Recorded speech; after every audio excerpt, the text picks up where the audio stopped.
Okay. And we'll put some soil in here, and you guys can pick out plants. And I have a black car and here, and she got her plant potted already. So okay. nice. Was she the one that brought the little kind of roundish pot, I wonder? It might, yeah, it's adorable. She put, she did some really cute things with it. I see a lot of red cups. I brought this. Oh, that's nice. Yeah, there are those throwaway wine. Well, I'm going to poke some holes in the bottom, right? Just poke holes at the bottom, yeah. Around it. Because it's going to hard to poke a hole in plastic. Yeah, but if you're careful with your watering, I mean, the roots don't, these roots don't. Yeah, it'll still get some drain. You do. Gail Notberg. I'm a retired chef, and I am a master gardener with the University Cooperative Extension. And I plant. So tell us what's happening here today. Well, today because of the film soils, and they were talking about the erosion and things and what we need to do to keep our earth healthy. We are teaching people how to plant pots and how to keep your plants alive, and what kind of, so we've got information on soil combinations and how to tell a healthy soil from an unhealthy soil, and how to use organic gardening to keep our soils healthy. Wonderful. So, Thank you so much. you're so welcome. And You're going to select a plant there. I'll be great. And then you're going to add more. we'll try it. One of those? Or These one are of succulents. For this size pot, maybe one of these? Yep. Or maybe a combination. No, we'll be long. They're all succulents. Yeah, all of these. There's so many. There is like over 12,000 different succulents in the succulent family. And do you know how you can tell the difference between a succulent and a cactus? Because some succulents actually have, like, see these? They actually have little spikes at the tip of them. A cactus will have a little nubbly thing, like, you know, like when you scab your finger, how you see that little scab thing? A cactus has little scab type things all over it with the point things coming out. Succulents don't have that.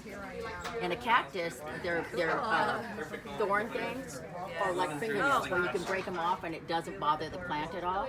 On a succulent, if you break it, it will actually have blood, not blood, but like a He's going to be looking for yeah, it's not like a blood, like fluid inside, yeah. And that's because of the way its circulatory system does it, yeah.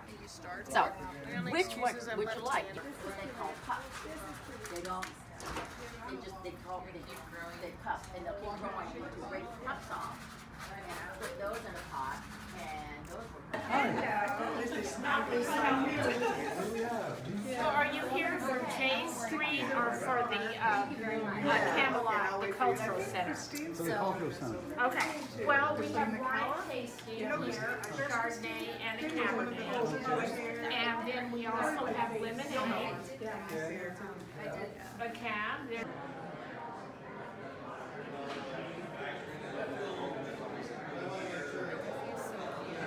And My name? speak, your name.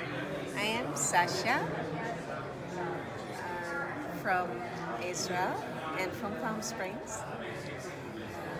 For me, peace is us people accepting our fellow human beings just the way they are, working together, loving every person as they are. I believe we have to educate our children, the next generation, to love their neighbors, to work together to make this world a better place. Always looking at the other person as a whole world, as somebody who is created in the image of God, and that way I think we will be able to create a more peaceful world, just through love and cooperation. And I think that will bring also inner peace to us when we are able to accept everybody around us. Go. See how easy that was? I don't know. Good evening. Good evening. Thank you. So I'd like to welcome you to the to our Sustainable Film Series event tonight. We're going to start with a special trailer.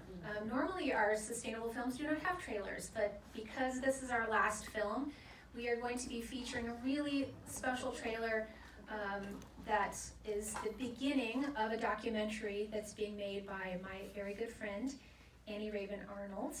And Annie, if you've been to any of the other sustainable films this springtime, you have seen Annie because she's been doing wine tasting at all of our sustainable films this spring. Yay!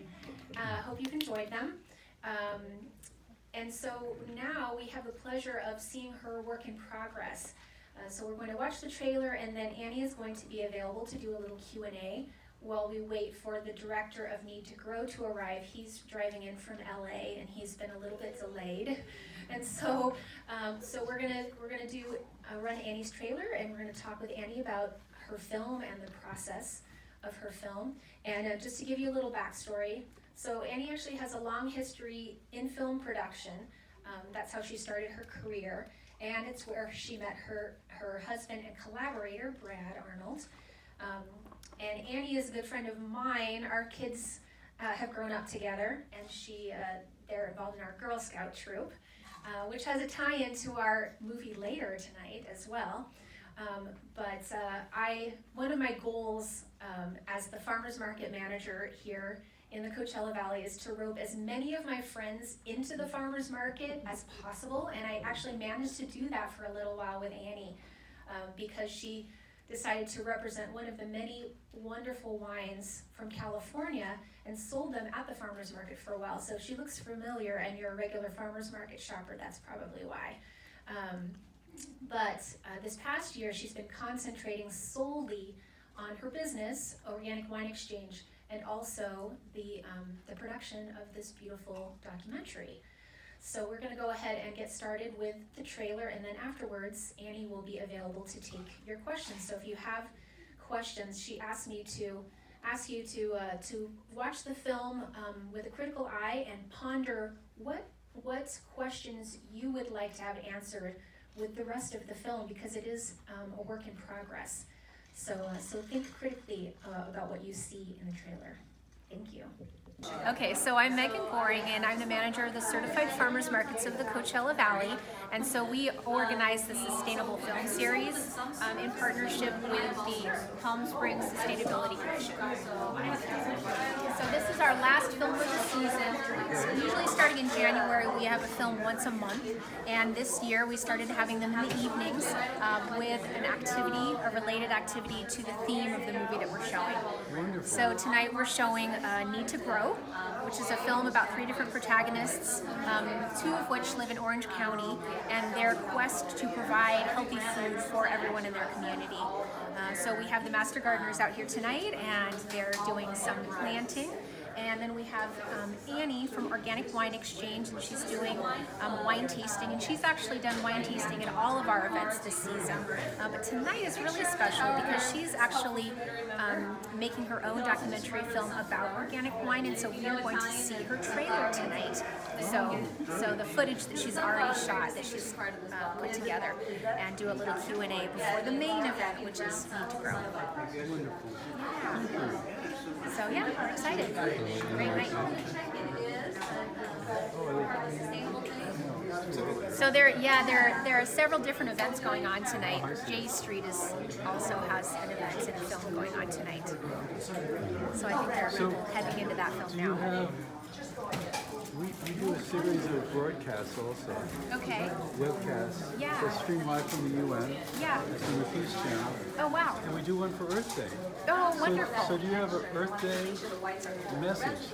An Earth Day message? Well, yeah, I would say that one of the most important things that we can do is to support our local small farmers, because the closer your food is grown to where you live, the smaller the carbon footprint your food has. So it's really important for us to get to know the people that are growing food in your area and support them financially by buying their produce. Thank you. And you have some great farmers markets here. Thank you. Yeah, we're really excited. We're actually on seasonal hiatus right now. Our last day was this past Saturday outdoors, and because we live here in the Coachella Valley, it's very hard to have an outdoor event here in the summertime. So our farmers market moves indoors. So on the 15th of June, we're going to be inside the Palm Springs Pavilion, which is right down the road here off of Barista Road.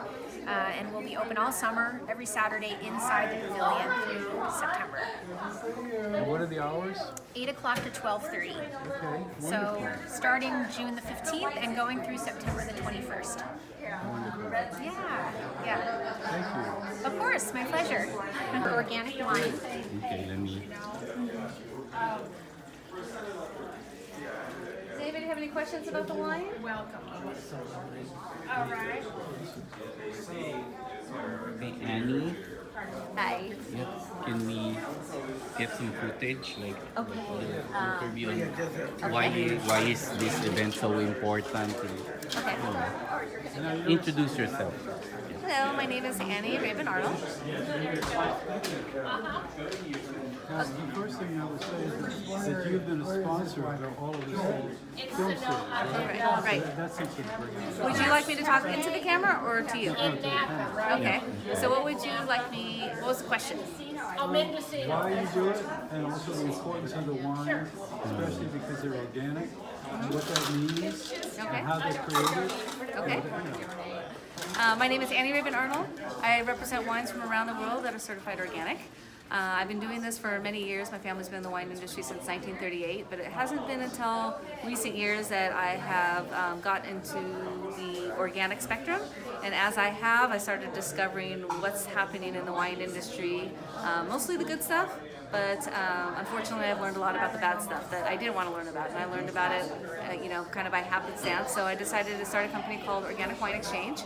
And in doing so, I start representing wines not only to restaurants and retailers, but online for consumers who want to have choice when they drink organic or consume anything organic, because what's available in the stores right now it really is very minimal. But so many producers from around the world have decided to go in this kind of realm of organic without being very recognized for their efforts. And the public needs to know what it is that's in their glass, and a lot of that has to do with the way that the media and really how the wine, beer, and spirits industry don't require an ingredient label. So even the people who are, very knowledgeable and read the ingredients and try to find out what's in products, they'll never be able to with wine, beer, and spirit. So I've kind of their voice for them, and so I'm creating a documentary. I help sell their wines and get their message out there.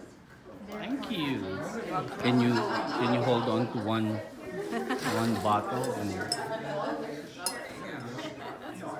So there's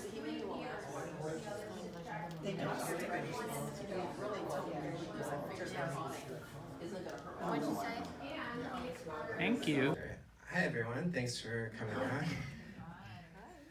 So yeah, Rob and I, we had mutual friends who were kind of a part of the food activism community in LA County and Orange County, and I started working with Moms Across America. I made some videos for them, and they're like, "Oh, do you know Rob?" I'm like, "No," because we're like the two youngest people involved in food activism in the area, kind of, aside from Alicia, of course.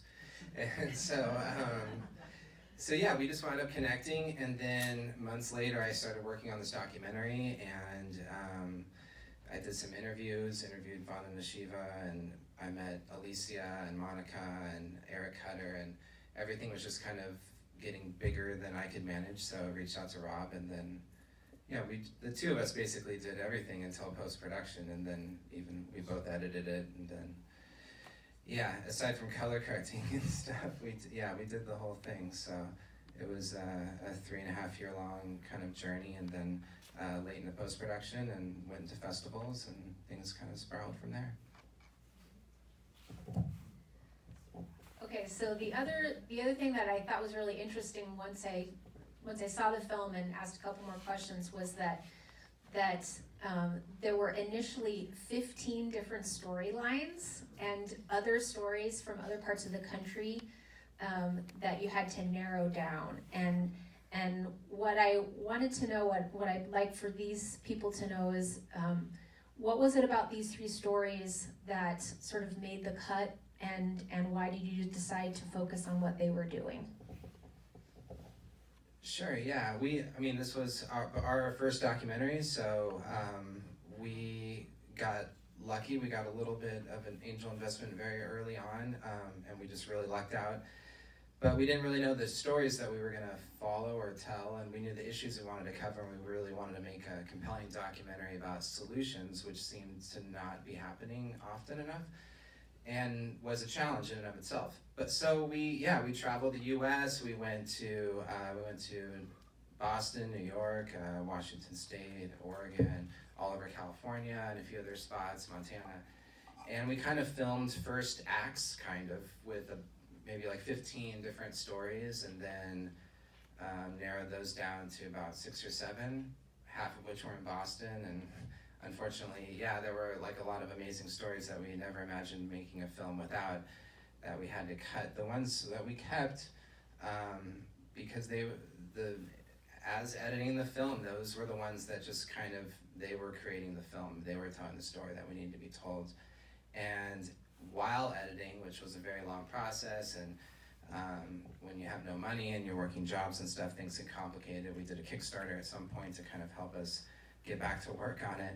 And ultimately, all of those 3 stories, which were all interconnected outside of our intervening, they all had these dramatic setbacks, and they all served as these amazing examples of humans and our ability to overcome obstacles and adversity, and not giving up.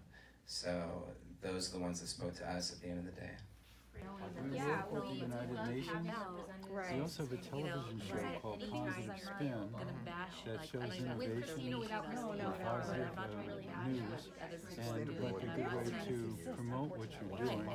It's national. It's on Dish Network, DirecTV, Apple TV, Sling TV. Do you have a trailer? Yeah, there's a trailer. Yeah, if you just go to our website, there's a trailer in there. That'd be great. Now the other thing is, we also have a global broadcast. We have a webcast that goes 365 days a year. It's called Peace Channel. And one of our 5 major broadcasts is for Earth Day. So that might be another thing for next year, that, maybe, I don't know if we could show the whole film, but we could definitely promote it. Yeah. And we get, people from all over the world that come to these webcasts, and we build more audience every single year. So that might just be some ways that we can help you. Cool. Well, yeah, do you have a card? I have a card. And then the other thing is, Message. I don't know.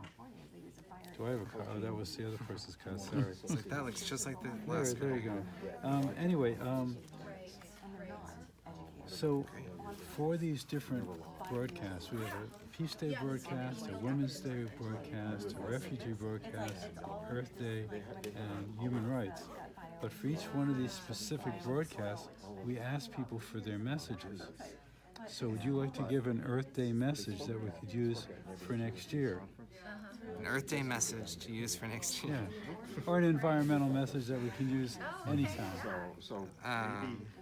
Just what you're feeling, what you're feeling in your heart, What am I feeling in my heart? about the environment, or about... Yeah, I'd say, no matter how dire things seem, it's never a reason to give up. That's it.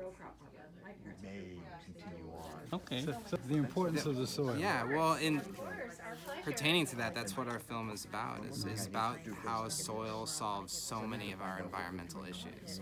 And so, even though we're running out of soil at an alarming rate, we're doing a lot wrong as a species. Raising awareness about the importance of healthy soil, what it can do for our health, what it can do for our planet's health, and how it can actually help mitigate climate change and the health of our water and so many other things. That really is the issue to be driving home for people, and it's something that not enough people know about. Perfect.